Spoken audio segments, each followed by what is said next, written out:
नमस्कार मंडळी, सकाळी सकाळी काही गडबडमध्ये आपला 10 मिनिटात डबा कसा तयार होईल हे बघूया। त्यासाठी मी कांद्याची पात चिरून घेतली, 2 चमचे मूग डाळ भिजत घातली, कांदा लसूण टोमॅटो छान बारीक चिरून घेतली।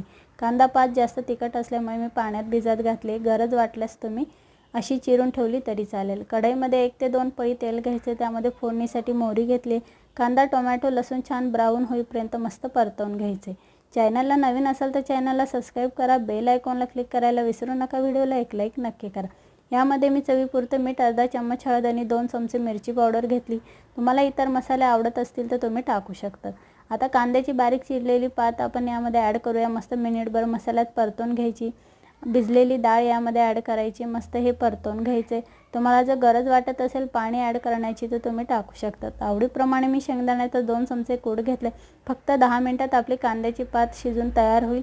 रेसिपी तुम्हाला कशी वाटली कमेंट करून नक्की कळवा। तुम्ही सुद्धा टिफिनसाठी ही रेसिपी नक्की ट्राय